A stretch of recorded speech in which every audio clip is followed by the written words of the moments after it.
പ്രിയപ്പെട്ടവരെ, വിശുദ്ധ കുരിശ് സ്വർഗത്തിലേക്കുള്ള രാജവീഥിയാണ്. ഒരിക്കൽ യേശു പറഞ്ഞു, നീ നിന്നെ തന്നെ പരിത്യജിച്ച് നിന്റെ കുരിശുമെടുത്ത് എന്റെ പിന്നാലെ വരിക. മത്തായിയുടെ സുവിശേഷം 16:24. മറ്റൊരിക്കൽ യേശു പറഞ്ഞു, ശപിക്കപ്പെട്ടവരെ നരകത്തിലേക്ക് പോകുവിൻ. മത്തായിയുടെ സുവിശേഷം 25:41 തിരുവചനങ്ങൾ.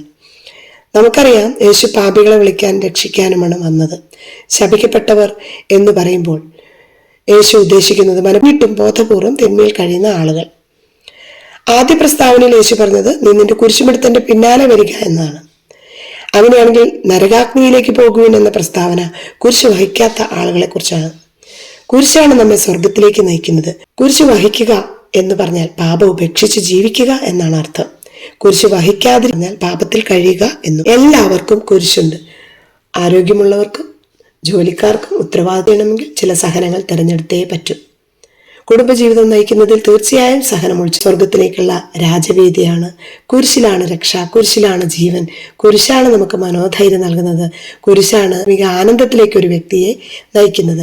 കുരിശില്ലാതെ ആത്മരക്ഷയോ നിത്യരക്ഷയോ ഇല്ല എന്ന യേശുക്രിസ്തു നാം ഇഷ്ടപ്പെട്ടാലും ഇല്ലെങ്കിലും നമുക്ക് എല്ലാവർക്കും എന്തെങ്കിലും കുരിശുകളും സഹനങ്ങളും ഉണ്ട് എന്ന് നാം മനസ്സിലാക്കണം. ആശ്വാസം തോന്നാത്ത അനുഭവം അഥവാ പ്രാർത്ഥനയിൽ വിരസത തോന്നുന്ന അനുഭവം, സഹനങ്ങളുടെ മുൻപിൽ എളിമയോടെ നിൽക്കുന്ന ക്രിസ്തുവിനെ പീലാത്തോസിന്റെ മുമ്പിൽ നിൽക്കുന്നതായിട്ട് നാം കാണുന്നുണ്ട്. എളിമയോടെ ശാന്തനായിട്ടാണ് കുരിശു വഹിക്കുന്നത്. ഇതിനെ മാറ്റി നിർത്താൻ ആഗ്രഹിക്കുന്നവർക്കും ജീവിതത്തിലെ ഉത്തരവാദിത്തങ്ങൾ നാളേക്ക് മാറ്റിവെക്കുന്നവർക്കും കുരിശിന്റെ രാജവീതി അന്യമാണ്. സുവിശേഷ ജോലി ചെയ്യുക തീർച്ചയായും സഹനം ആവശ്യപ്പെടുന്ന കാര്യമാണെന്ന് സൂചിപ്പിച്ചല്ലോ. സുവിശേഷ ജോലികളെ കുരിശു വഹിക്കലായി നമുക്ക് കാണാൻ പറ്റണം. സ്വയം ഏറ്റെടുക്കുന്ന ത്യാഗപ്രവൃത്തികളും കുരിശാണ്. അവ പക്ഷേ നമുക്ക് വിശുദ്ധീകരണത്തിനും അലസതയെ നിയന്ത്രിക്കാനും ഉപകരിക്കുന്നു. കുരിശുമായി ബന്ധപ്പെട്ട 4 കാര്യങ്ങൾ നാം ഓർക്കണം.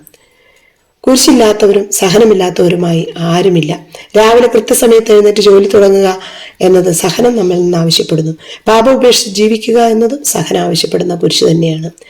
രണ്ടാമത്, സന്തോഷത്തോടെ കുരിശ് ചുമക്കുക, അല്ലെങ്കിൽ കുരിശ് നിന്നെ ചുമന്ന് നീ ആഗ്രഹിക്കുന്ന ലക്ഷ്യത്തിലേക്ക് നിന്നെ എത്തിക്കും. നീ ദുഃഖത്തോടെയാണ് അത് വഹിക്കുന്നതെങ്കിൽ നിനക്കത് കൂടുതൽ ഭാരമുള്ളതായി തീരും.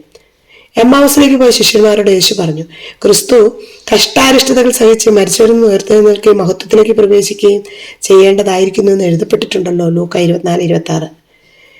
ഇത്തരം കുരിശുകളെ ദൈവനിയോഗമായി കരുതുക. മൂന്നാമതായി, മനസ്സിൽ വലിയ ഭാരം ചുമക്കേണ്ടതായി വന്നുവെന്ന് നമുക്ക് പിന്നീട് തോന്നും. തയ്യാറാവുക വളരെ പ്രധാനപ്പെട്ടതാണ്. നാലാമതായി, കുരിശിൽ നിന്ന് ഒഴിഞ്ഞു മാറിയാൽ മറ്റൊന്ന് നിന്നെ തേടിയെത്തും. മറ്റൊന്നാണ് ഒന്നുകൂടി ഭാരമേറിയതായി ആ കുന്തം തെറ്റുകളും പാപവും കാരണം നാം പേറുന്ന സഹനങ്ങൾ. നാം വിശുദ്ധ ജീവിതം നയിക്കുന്നവർ ദൈവത്തിരുമനസ്സാകുന്ന ചില ഇരുണ്ട രാത്രികളും ആധ്യാത്മിക സഹനങ്ങളും എന്ന കാലത്തോളം സ്വീകരിക്കാൻ തയ്യാറാവുക. ഇന്നല്ലെങ്കിൽ നാളെ അത് മാറുമെന്നുള്ള പ്രത്യാശയിൽ ജീവിക്കുക. എല്ലാവർക്കും വഹിക്കേണ്ടതായ സഹനങ്ങളുണ്ട് എന്ന് മനസ്സിലാക്കാം. പഠിക്കുക സഹനം ആവശ്യപ്പെടുന്ന കൃഷി സഹനം ആവശ്യപ്പെടുന്ന ഒന്നാണ്.